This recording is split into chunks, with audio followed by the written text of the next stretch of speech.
Welcome in, everybody. Today we're diving deep into the story of Mukesh Ambani and how he built Reliance Industries into the global powerhouse it is today. We've got a podcast script about Mukesh Ambani, and it's going to give us some really interesting insights into how his story is being told. Yeah, it's a story with a lot of layers. Yeah. Ambition, global business, the role of technology. It's fascinating. I think to really get Reliance Industries, we need to start with Mukesh Ambani, the man himself. He didn't just inherit success. He studied chemical engineering at IIT Mumbai, one of the top institutes in India, and then he went to Stanford for his MBA. That education is key, I think. It gave him a strong foundation in analytical thinking and exposed him to global business practices. It makes you wonder, what if he'd start in Silicon Valley? Right. What if? But he came back to India and joined the family business, Reliance. At the time, it was mainly textiles. But Mukesh, he had a bigger vision in mind. He did. He saw the potential of petrochemicals and refining and steered the company in that direction. And that's where things get really interesting. Reliance, under his leadership, built the world's largest oil refinery in Jamnagar, Gujarat. It was a huge statement. And that's where their journey to global dominance really began. Yeah. But then things get even more interesting. Hold on to your hats because we're going to talk about Jio. Oh, yeah, Jio. In 2016, Mukesh Ambani launches Jio, a telecom venture offering free data and calls. People thought he was crazy. It was a gamble for sure, but it was a brilliant strategic move. Absolutely. Within 170 days, Jio had 100 million users and became India's largest telecom company. It was a total disruption of the industry. It really catapulted Reliance into whole new areas: retail, e-commerce, entertainment, even AI. It's a classic example of forward thinking, recognizing the power of emerging trends. And that's really the key to understanding Mukesh Ambani's success. So what are those keys? The sources we have highlight three big ones: big vision, always thinking ahead, technology-driven innovation, adapting to new trends, and relentless execution, making things happen. He's also a master deal maker. He's forged partnerships with giants like Facebook, Google, Saudi Aramco. He's making huge investments in green energy. It's all very calculated, all designed to keep Reliance growing. So looking ahead, Mukesh Ambani is focused on renewable energy and expanding 5G in India. We're talking green energy gigafactories and a digital-first India. This is a man who's already achieved incredible success, but he's not resting on his laurels. He's making sure Reliance stays ahead of the curve at the forefront of global trends. So we've talked about Mukesh Ambani's vision and his impact on tech.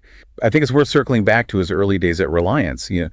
How did he transform a traditional textile company into this energy giant? Yeah, that's a period that often gets overlooked.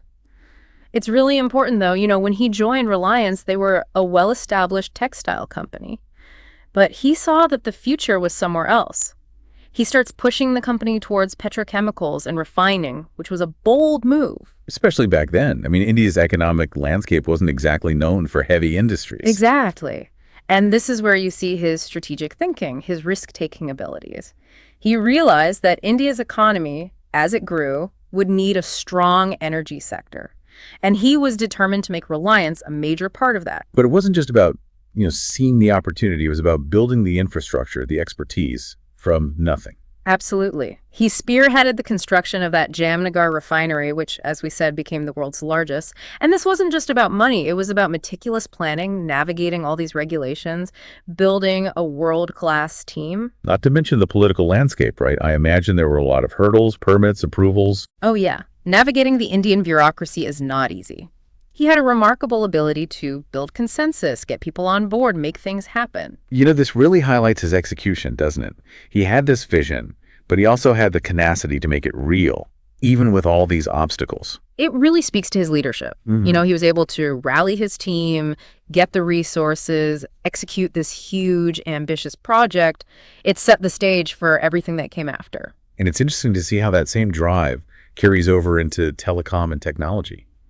He's not afraid to shake things up, challenge the established players. Yeah, he's not content with just playing by the rules, is he? He's constantly looking to, rewrite the rules, create new markets, new opportunities. And that brings us to something else that's so fascinating about him. His ability to form these partnerships.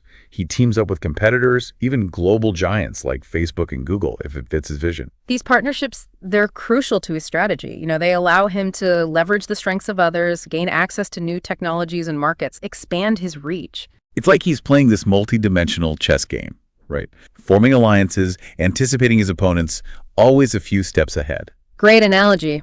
It speaks to his strategic thinking, his ability to see the big picture. He's not just focused on winning individual battles, he's playing the long game. But it's not just about business, is it? He seems to really want to use his wealth and influence to benefit India. That's an important point. His investments in education, healthcare, renewable energy, they show a commitment to social responsibility, to nation building. It's interesting, right? He's this incredibly ambitious businessman, but he also seems to have this deep patriotism, a desire to give back. It's a complex personality, for sure. And that's part of what makes him so interesting. You have these seemingly contradictory elements of the ruthless businessman and the philanthropist, but they coexist. And you see that complexity in his approach to business as well. He takes risks, but they're calculated risks. He's driven by profit, but he also wants to make life better for everyday Indians. It's a balancing act, and it's what sets him apart from a lot of other business leaders. He's not just focused on the bottom line. He's thinking about the long-term impact of his decisions, on his company, on society. That's what makes his story relevant to our listeners, I think.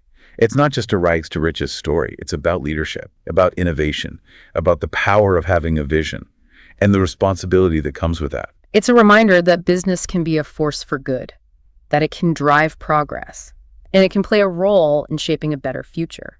But it also raises some big questions, right? Right. About the role of big business in society, about the balance between profit and social responsibility, about the ethical considerations of having that much power. Yeah, those are questions we'll keep thinking about as we go deeper into his story and as we look at the impact of his decisions on the world. And speaking of impact, let's not forget his plans for the future, right? Yeah. This vision of a digital-first India powered by 5G and green energy could be huge for India and beyond. It's bold, and it'll be fascinating to watch it play out. But one thing's for sure, Mukesh Ambani is a force to be reckoned with, and his story is far from over. And that's what makes this deep dive so exciting. Yeah. We're not just looking back. We're watching this global powerhouse evolve in real time. It's a story with surprises, contradictions, big ambitions. It can teach us a lot about leadership, innovation, the future of business. Okay, so we've talked about Mukesh Ambani's journey, his successes, his challenges, his vision for the future. But let's bring it back to you, our listener.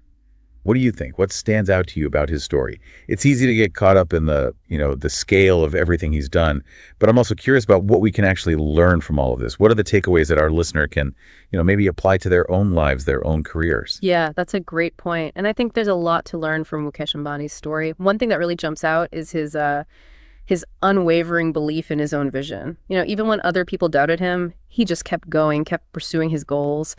That's huge, isn't it? Having that kind of conviction, that inner compass to guide you when things get tough. Oh, absolutely. And it's not just about having the vision. It's about being willing to, take risks to make it happen. Think about his bet on Jio. That was a huge risk. Yeah. He was putting it all on the line because he believed in what technology could do. And it paid off big time. But it's important to remember, it wasn't just, blind faith. He did the research, understood the market, had a plan. Right. It was a calculated risk, backed up by a deep understanding of the industry and that clear vision for the future. That's a lesson for anyone, really, whether you're an entrepreneur, a business leader, or just someone who wants to make a change. Another thing that stands out to me is how adaptable he is. Yeah. He's not afraid to shift gears, embrace new ideas, new technologies. He started in textiles, then petrochemicals, then telecom, and now it's green energy. Yeah, that's so important these days, that willingness to evolve, to keep learning and growing. It's not enough to be good at what you do today. You have to be ready to adapt to whatever comes next. He's also amazing at forming those strategic partnerships. He knows he can't do it all himself, so he collaborates, even with competitors, to get where he wants to be. And those partnerships, they're not just about business, are they? It's about building those relationships, the trust, that shared vision for the future. So as we wrap up this deep dive into Mukesh Ambani and Reliance Industries, I want to leave you, the listener, with this. What's your vision? What are you passionate about? And what can you do today to start moving in that direction? Don't try to be the next Mukesh Ambani. Find your own path, your own purpose, and go after it with everything you've got. And who knows, maybe someday we'll be doing a deep dive into your story and all the amazing things you've accomplished. That's it for this deep dive. We'll be back next time with another fascinating story. Thanks for listening.